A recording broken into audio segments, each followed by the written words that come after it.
Stay hydrated, kids. Hello everyone and welcome to our YouTube channel. If we just start with a quick introduction, so I'm Jade. My name's Rebecca. And this is hopefully the first of many more regular YouTube videos as we kind of start to refresh this channel and discover the world of YouTube basically. As a bit of background, we're called Open Study College and we're a distance learning provider, so we offer over 700 different courses which our learners study online, so anything from animal care to business to beauty, interior design. There's a course for everyone, but that's just a bit of background about us really. However, we're not going to be talking about us on this channel. We are genuinely passionate about supporting our learners for their career progression, whether it's hobbies, interests, anything that they want to study really. So if I'm honest, there does tend to be a little bit of stigma around distance learning. The most common things that we hear, you're not real, or people don't get support, our learners aren't supported throughout their studies. As you can see, we are very much real, we are here, we are human, we are here to support, we are here to encourage, and most importantly, we're here to help you succeed.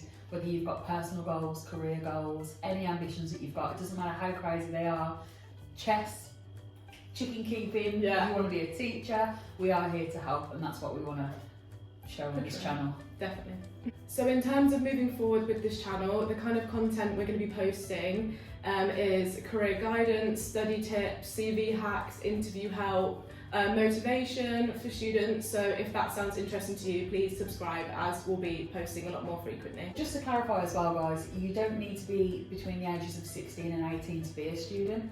Some of our youngest students I think range from the age of 9 all the way through the teenage years. We've got students as old as 87 I want to say. Yeah. It's our eldest student, so please don't be put off by students. The word student isn't just for college and university, it's you're a learner. Throughout your whole life you will be a learner. It's never too late to learn something new. Absolutely.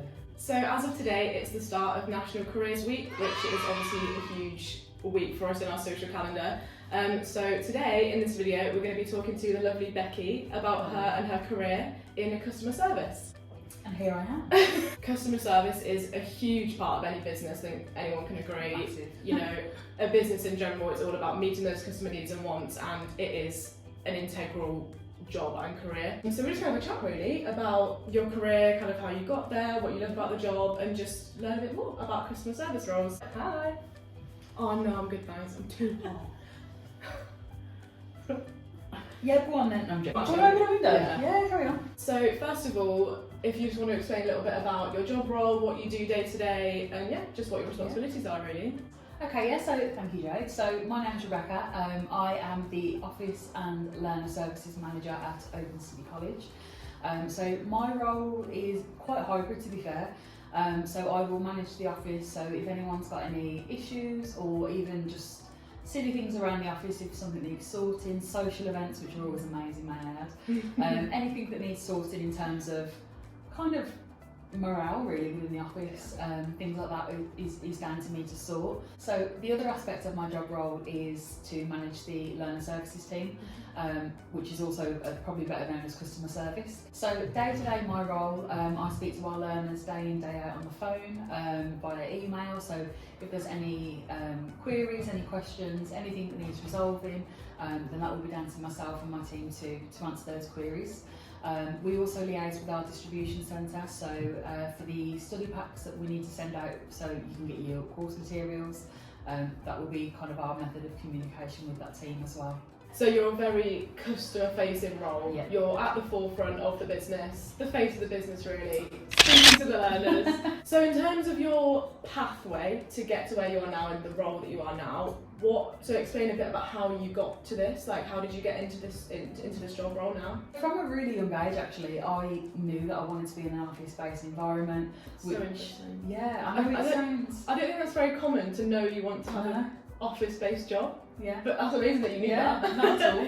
I actually remember we had, funnily enough, a careers day when I was in school, and we had a guy coming from the RAF and he was handing out all these bits of information, and when he turned to me and said, what do you want to be when you grow up, the old chestnut, and I actually said, I want to work in an office. Oh my god, so how old were you then? I want to say 15, yeah, about That's 14, crazy. 15. He actually turned around and he was like, you know, I'm not going to say what he said exactly, but it was something kind of, not to shut me down, but it was a little bit like, why don't you broaden your horizons? There's so much more you can do. Which is mad because, I mean, that's a very valid career choice, and like, it's here amazing that you knew that, you are very successful. And it's crazy that you knew that right from that young age. Yeah, so don't let anyone tell you that you can't be what you want to be, as you know, as cliche as it sounds. And I actually said to him, I could just see myself working in an office around people. I love talking to people. You know, I just knew what I wanted to do. So yeah, anyway, when I left school, I was very much in and ahhing. School wasn't really for me. Wasn't really interested in taking exams and things like that. So rather than going on to sixth form, I got my first job, which was in Poundland. Yeah, so I was 16 when I got my first job in Poundland. So I remember, as I say, I knew from the get-go I didn't really want to be at school. I wasn't interested in taking any A-levels. University wasn't for me, which was quite a bold choice to make at that age. I think a lot of my friends were going to university. Follow that traditional sixth form, uni. You need to move away from home. You know, you've got to go and. Actually, I really didn't want to. You know, and it wasn't for anything in particular, really. It just personally, it wasn't for me. So I remember I was 15, handed out a few CVs the old-fashioned way, going into shops and physically giving them over. And then when I was 16, the job was lined up for me. So. Which was very interesting. So it was, you know, very, very, very customer service based. It was, you know, stacking the shelves and with the tills and things like that. Everything like that. I remember when I had my first kind of trial on the till, I was like, I love this so much. I love speaking to people. That's amazing. So that was what I did for about a year and a half.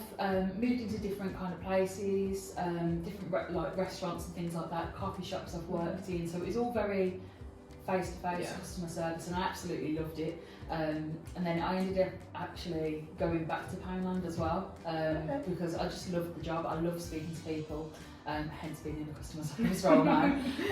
But yeah, so it was just it set me up from day one. And that was obviously always very natural to you, that interaction with people. Conversation just flows, believe it or not. So then how did you go from Poundland to your job now in this business? So when I was 18, I saw the job come up available for I think the title at the time was Student Support Advisor. Had a look at the job spec and things like that, saw it was very much again customer service, but in an office environment, which of course was all the green flags for me. So I kind of took a risk really. I just thought, I've not had any experience in an office, they're probably going to be like, no. But no, I gave my CV in, was very lucky enough to get an interview, and had a call back the same day, and here I am. And that's just proof, like, even if you don't necessarily, you're not 100% confident in applying for a role, apply. Yeah, absolutely. Because there are so many soft skills and transferable skills that necessarily you might not have the exact experience and qualifications, but you might be the perfect person, and you know, you never know. You're going to get the role, you know. First time I've been called perfect. But just when you said transferable skills, it's, you know, although how can you go from stacking a shelf to being in the customer service team? Well, actually, I'm helping people on a day-to-day basis. I talk to people confidently on a day-to-day basis, and there is always transferable skills. So don't think you can't, or don't put yourself down if you know. You don't have the exact requirements, because absolutely. You absolutely don't need to. So I was going to talk to you a bit more about your skills actually. So day to day, what kind of qualities and skills do you believe help you in your customer service role? I would probably say definitely you need to be empathetic when working within customer service. You know, the way the world is at the moment, and you know, everyone has circumstances and things going on, so you really need to be empathetic. I would also say that you need to have probably be quite confident in your communication skills. I'll be completely honest, I wasn't originally. The thought of answering a phone absolutely frightens me. Even now, if someone calls me and I don't know who it is, I'm like, who's it? Whereas, you know, day in, day out, I'm on the phone all the time, I'm emailing. So I guess confidence, which again, it will come, the more you do something, you will grow more confident, understanding, and just kind of being a bit more human, you know, like I said earlier, we're not robots. We've all got families. We've all got circumstances going on as well. So we understand that, you know, things happen, and we're here to help and we're here to support. So just be supportive. As a social media executive myself, like you were saying, picking up a phone to me and speaking to someone is like, I just could never do that. Like, I'd be so scared. I mean, obviously I'm customer facing in terms of messages and comments on a screen, so I can hide behind that screen. Whereas I do think that talking on the phone, that communication, is such an underrated skill. Yeah. Like nowadays, especially with, you know, it's so easy just to message. Like that communication over the phone is such an underrated skill. Like I just have so much respect for it. When I hear anyone on the phone in the office, I'm like, wow, you can talk so well over the phone. And as I say, it really does come with experience. You know, I was like you. I was like, are you sure you want me to answer the phone? I can't do that. And now I'm just like, hello. That's so natural. Yeah, it all comes with time. So next question, what do you love the most about your job? Day to day, what do you love about it? For when my manager watches. Yeah. I do genuinely love everything about my job role. The office management side, the customer service side, I really truly love everything. I think I kind of learned, not the hard way essentially, but I guess I did. So I was actually with the business for just shy of 2 years. Thought the grass was greener somewhere else, just wanted to get out and explore, you know, with it being my first office-based job. Even though I knew in my heart this is what I wanted, I just thought, well, what if there's something else? What if there's something better? So I left for 12 months, and very, very, very fortunately came back to the same job role 12 months after. So I've been back for nearly 5 years now. So I really love it, and I think when you find a job that you enjoy, just go with it, Hold just on to embrace it. Yeah. Don't make the mistake I did, because you won't always be very lucky to come back. But I mean, that's an amazing thing to say, that you look forward to waking up in the morning and going to your job. I think that's just overall the most important thing, isn't it? That you love your job. To be able to sit there on a Sunday evening watching, you know, whatever's on Emmerdale, and to not sit there and go, oh, I'm dreading tomorrow morning. I just wake up and it's another day, and I'm actually quite excited to get to work sometimes. That's amazing. For a break, I think. So if you weren't in your current customer service job role, what would you love to do? What other job role? Anything? I was quite passionate about photography actually, so I like to think that I would be a photographer.